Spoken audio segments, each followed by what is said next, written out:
Jonas Aden is a really cool YouTuber. I love his channel. He recently made a video answering questions about how to be successful in the music industry. I happen to know a little about this and want to take it to the next level. Let's check it out.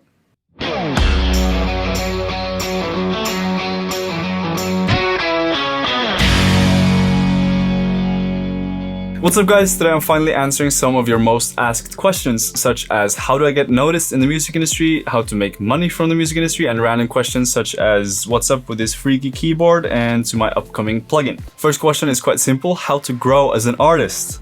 Well, I think the most important part is to continue growing and learning and to setting the competition with only yourself. It's super unhealthy to look at what others are doing and how they're developing. Your pathway is yours and yours alone, and you need to respect that. Man, what a great way to start a video, right? And I happen to agree with him. Don't worry about everyone else. You do you. But I'll also add, just to confuse you a little, that you definitely want to know as much as you can about the competition. So yes, if you want to grow as an artist, just do you. But if you want to grow as a business, which in the end is what fuels the money behind the arts to make it possible, make sure you know everything there is to know about who your competition is, what they're doing right, and what they're doing wrong. But the most important part to actually grow as an artist is to dedicate time. Scheduling your time is going to help a lot in being able to dedicate yourself to your craft and learn a lot quicker, which is something that I found out early on. If I wasn't careful with my time, it was easy to get distracted and start doing other things. Yep, I've said it before in my videos. Set goals, daily goals, weekly goals, monthly goals, and on and on and on. Set time to make those goals happen and go for it. Well said, Jonas. Next one is, did you learn everything yourself or did you enroll in a music production school? I learned everything myself, but there are a lot of really good music schools out there, but with YouTube and everything that's online right nowadays, I would not recommend doing it unless it's for specific contacts and you can actually afford it. Yes, I agree, but as my friend and former Smash Mouth drummer Jason Sutter pointed out before, the people you meet and the connections you make in that school can sometimes make your whole career. So if you have the budget, go to school, network and meet people from your future industry while supplementing it all with YouTube information. How to make money from music. I'm gonna try and give a different approach to this question because it's been asked a lot. And I think most answers are sort of hitting at it the wrong way because there is a lot of money in music. You just need the knowledge of the music business to actually be able to extract it for yourself. So my number one tip would actually be to dive deep into the music business and try to understand it. For instance, All You Need to Know About the Music Industry by Donald S. Passman, I think he's called.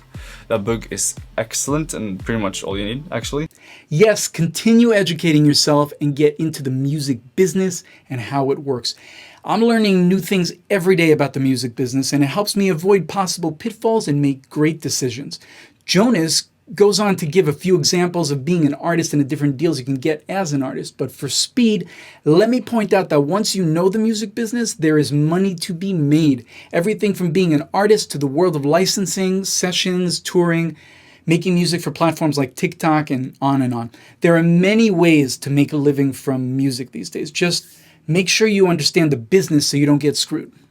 Best way, in your opinion, to get heard by people as an artist? Back to my point about creating value, people will usually only tend to care if there is something in it for them. So that means if you, for instance, remix their favorite song, they're gonna start taking notice of you, or if you make funny related music content or educational videos, just something that will pique their interest, I think is what's key to get a career off the ground. It can also be just having exceptional music, but I feel like a lot of artists will have to grow a lot before they can be that exceptional. They still need to build their fan base, so that's my advice.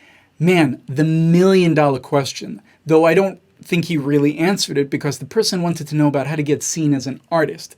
But I'll spin off his answer, which was still a great answer, and say that in my opinion, the best way is to collaborate with someone who's doing better than you. Find a way to bring value to someone that has more followers and more subs. See if you can collab with them on something as an artist. That'll get you the exposure you're looking for while still maintaining your art and not just doing random things for exposure.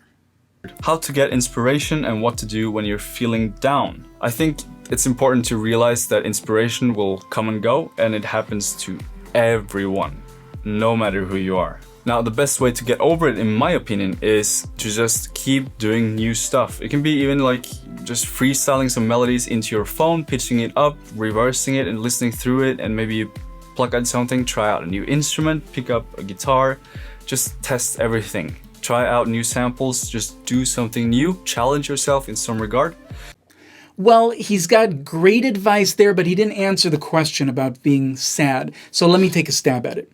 First off, if you're just not motivated, I'd say maybe take a break from creating, go back to what inspires you, whether that's old music or brand new music. Open yourself up that way. Now, if you're sad and that's why you're uninspired, first off, talk to your friends about it. You're not alone. He's right, 2020 has been hard on all of us one way or another. You are not alone. Please, please, please know that. And as for inspiration, some of the best music comes from the darkest places. So I would say explore those feelings, the sad feelings. As an artist, that can be some of your most valuable material right there. So go, write that #1 hit using that sadness, and then record it and feel better. What did you find was the hardest part about growing in the music business, and how did you get past it? To be honest with you, is learning to love to fail.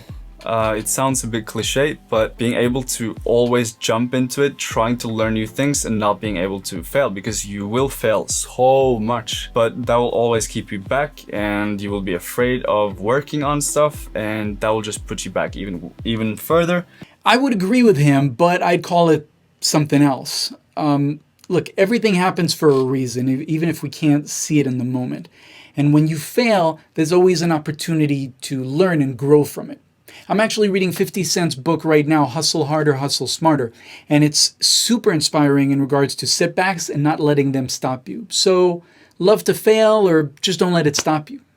Top things that change you from being a good producer to a pro producer. This is a very interesting question, because I've always wondered this when I was starting to learn music production. I always wondered what was it that took it from good to pro. And the truth is, there is pretty much no difference. Like, there are so many pro producers that are so much worse producers than random good producers with no contacts, following, or whatever, and vice versa. So it's not really about the talent and the musicality and the productions that take you from good to pro. It's more of being able to build up a network, contacts, and being able to maneuver through the music business properly. I think that's what you learn the most from, and that's what's going to take you to the pro level. Look, if the question is how to get from good to pro, my suggestion is listen to new music nonstop and know what's out there, what people are using that sounds current.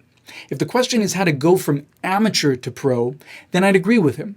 In order to get in a position where you're making legit money from music, you have to build that network. You have to bring value to other people's career and let everyone know what it is you're looking to do. I talk about that in many of my videos. What's the average time you spend on a project? I'd say probably somewhere between 100 and 200 hours per song. For me, it's 5 to 6 hours per cue. If I'm working on an actual song with an artist, 50 to 60 hours. But to each their own. If you could restart your music career, what would you do different? I would learn music theory from top to bottom. I would learn all the instruments that I could find and focus more on that instead of learning to mix and master perfectly, because that's not what it's about, in my opinion.